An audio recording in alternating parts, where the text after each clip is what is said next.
Are you guys finally ready for this one? I know I am.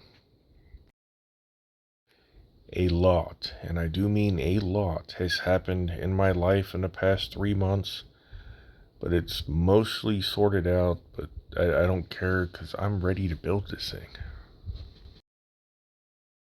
And so if you guys remember the unboxing video I did a few months back, the biggest complaint people have with this car, or I guess any alpha model product, is the panel lines. I don't think they're that bad at all. These things are plenty deep. They're spaced evenly apart. They're not wide or thin in some areas. They look good. There was only one problem, and this panel line here just had a little bit of debris in it.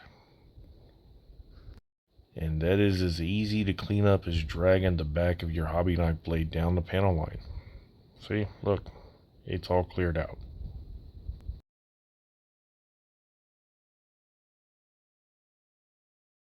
Alrighty, so with all of that body work out of the way, we could finally move on to adding all the little fiddly bits, like this rear wing spoiler thing.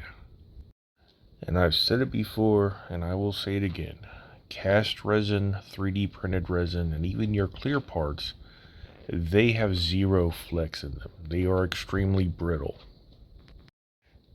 If you guys use sprue cutters to do this, what you're actually doing is you're pinching the pieces off and you're crushing them until they actually break off. And that could be kind of violent. So do yourself a favor, spend the $4, buy a razor saw, and cut them parts off. It also makes for a cleaner cut, so less sanding, and then your parts will fit perfectly like this. From there, I'm going to do a quick sanding with some 3200 grit. This is smooth enough to not leave any gouges or deep scratches, but still abrasive enough to leave a good key for the primer and paint to bite into. And do not let that bottle fool you. This is actually full of acetone, 100% acetone. And this stuff will not eat into the cast resin. All it's doing is cleaning off all the mold release and any sanding dust that we have left over. This step is critical if you're doing anything cast, because the mold release paint will not stick to it. Trust me.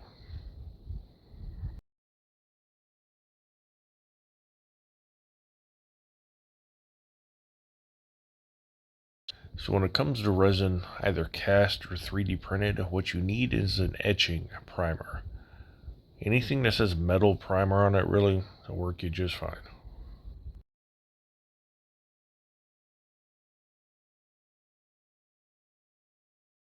And being that this is resin, you guys could go a little bit heavier on the primer and the paint without having to worry about anything damaging or crazing any plastic.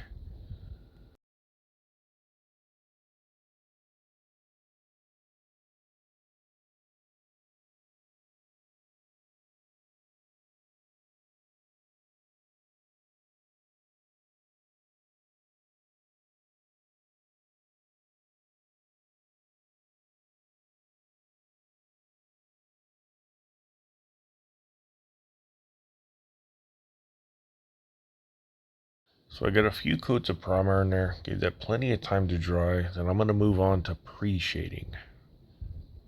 This, by definition, is not pre-shading. I just don't know what else to call it. Essentially what I'm doing is I'm just applying all my panel line accent now. So later on when I do the base coat, it will drown out some of the black and give kind of just a hint of gray. That way it will look like there is shadow for all these parts that are supposed to open.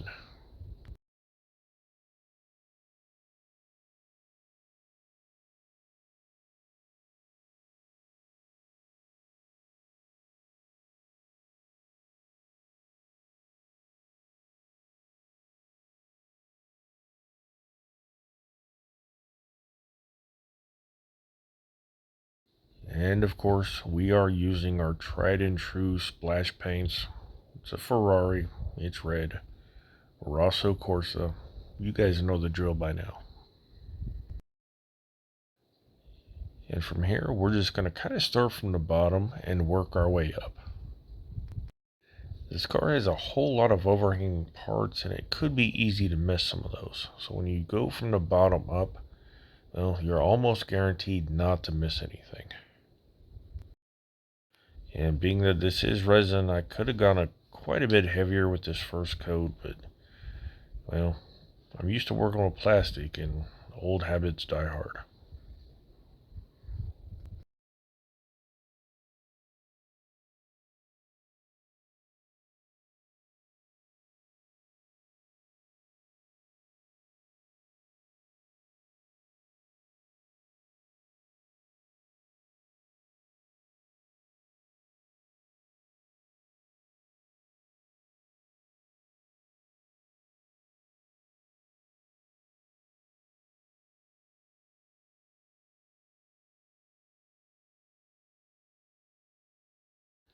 I should also mention this footage is sped up at 3 times the normal speed. It just took me a while to paint this.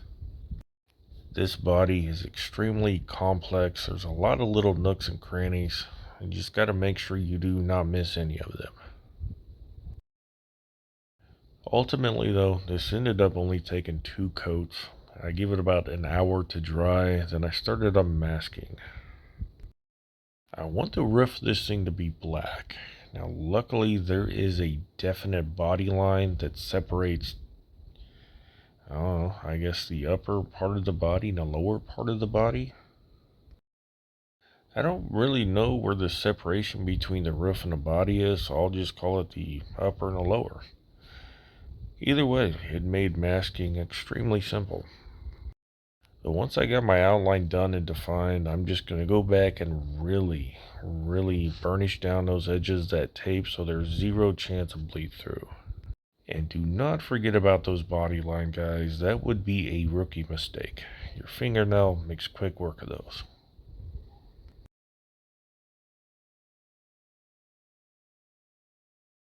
Off camera, I just masked off all the rest of it, and I'm going to go over it with some Tamiya X1, some gloss black. I know, normally I don't do this in gloss, but it's all I had. Tamiya black is getting really hard to find for some reason. The method here though, guys, I've talked about it dozens of times. If you just would a real light coat right around that tape line, as it dries, it'll also create a gasket of sorts. That just is more protection against bleed through. So with the light coat done, I'm just going to set this aside to kind of just flash off 2-3 minutes. That's really all we need. Once that's dry enough and I'm confident none's going to bleed through, I'm just going to go back now and just start laying on the paint.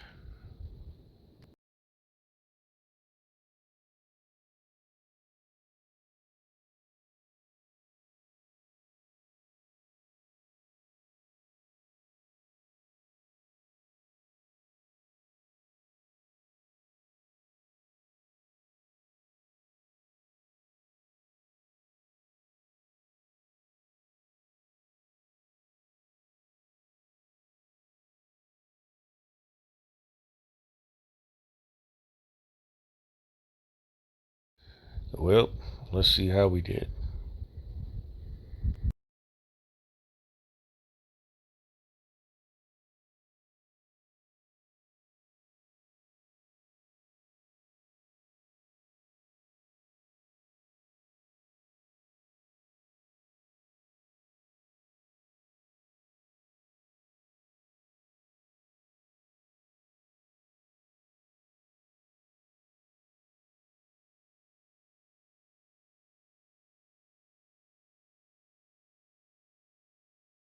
Yeah, that turned out fairly well. I could live with that. Now, do note there is some orange peel on the roof. That's okay, we'll deal with that later because now it's time to do some decal work.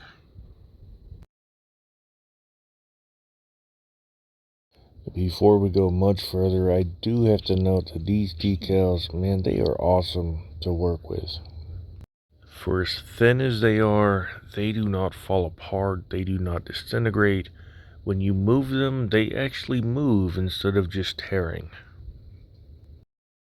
Now the instructions are not very clear. They just tell you where the decals goes, not how it lays out. But once you get it in place and start, I don't know, brushing it out, it will conform and fit exactly where it needs to go.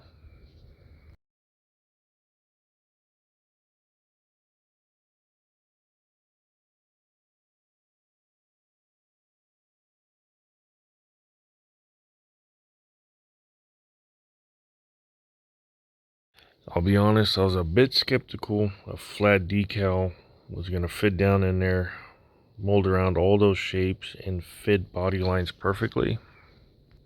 Yeah, good job, Alpha Model. Really, good job.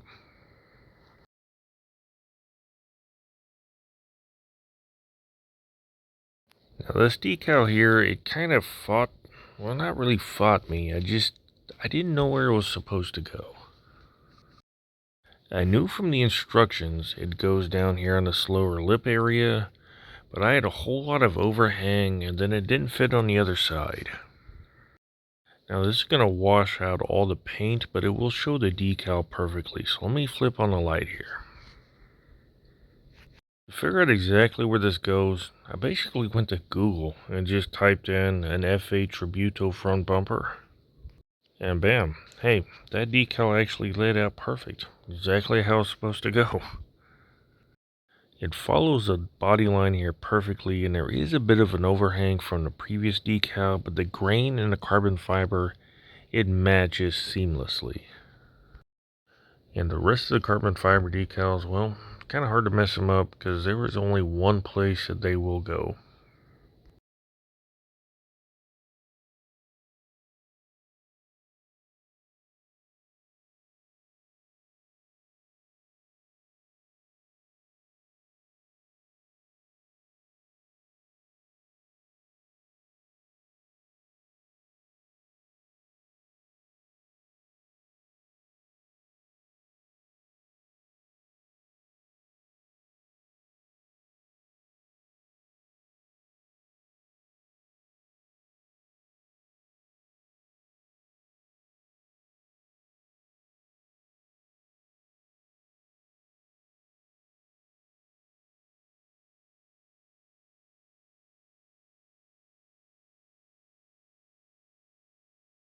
This is another one of those decals. When I looked through the instructions, I'm like, there is absolutely no way.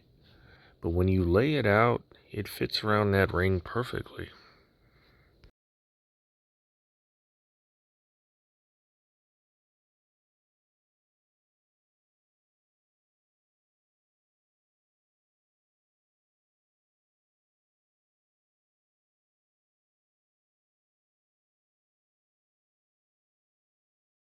So with that piece installed, that is the very last of the carbon. Oh no, an accident.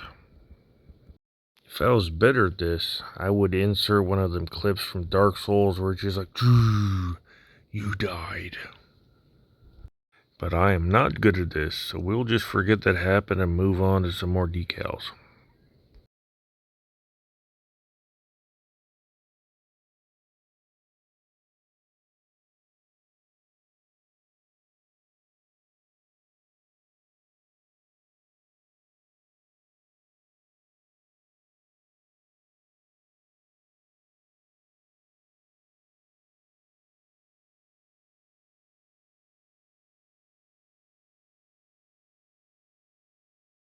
And with that guy in place, that is the last of the decals for the body.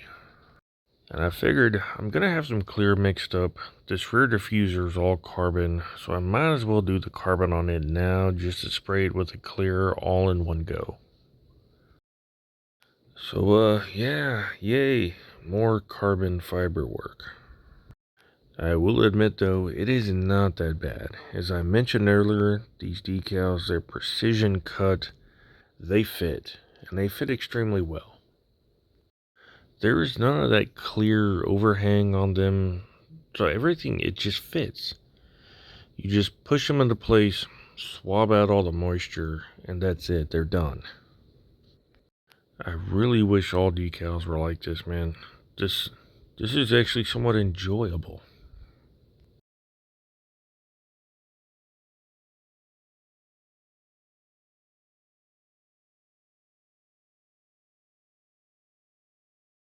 So this is it for the decals on the flat parts, so to speak. I still have the slats to do the fins, but I'm going to take a small break here and I'm going to lock everything in right now with some setting solution. I'm doing this because I have knocked this off that little holding stick probably 30 times. And I do know when I get to the slats, I'm actually going to have to handle this thing with my bare hands. And I don't want the decals being damaged. So once I get this applied and it dries, there's nothing other than sanding these decals off that will remove them. So I let that stuff sit up and dry overnight, and here we are the following night. That stuff is locked in. It is safe to handle.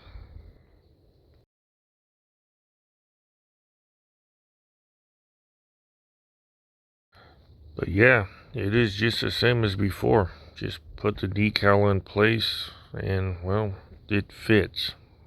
It just fits. Nothing else we need to do other than just get it positioned right. Another reason it took me so long to get this video out, well, I had to wait on the postman to deliver the goods. And where I live, out here in the middle of nowhere, rural Kansas, it takes a minute to get some stuff delivered. None of that matters though, because what I've been waiting for is finally here. I had to order some new 2K clear. Now the catalyst or the hardener for this stuff, it's only got a shelf life of about 6 months once it's opened. And I realized when I was shooting it on the drag pack that it wasn't acting like it normally does. And I didn't want to risk it on this build, so I ordered some more. Anywho, what you're seeing in the background there is I'm just doing a very light misting over the decals as to prime them, as so to speak. This stuff is extremely harsh and what we call chemically hot. If you guys just go in guns blazing from the start and hose it on, it will literally melt the decals. So just build it all up in light layers. You'll have nothing to worry about. In general though, what I've always done and had the best luck with is I will do 2, maybe 3 mist coats of this clear. You don't really want full coverage right now. You just want the body to be well, sticky, I guess.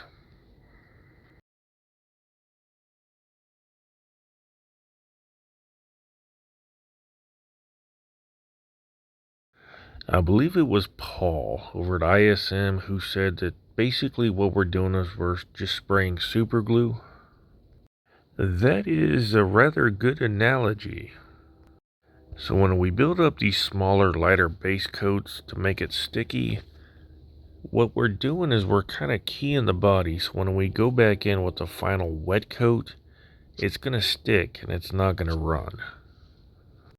It should also be mentioned, since we are doing light mist coats, the previous coats, they're essentially dry, so we're not laying wet paint over wet paint.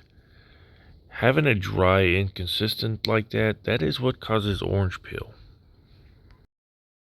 And for some reason in the final editing, I did not speed up me shooting the wet coat here.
Yeah, that is basically it.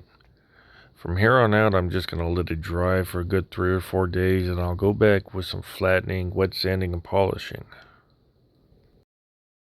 And that is it for this one though, guys. So if you made it this far, thank you. Thank you so much for watching.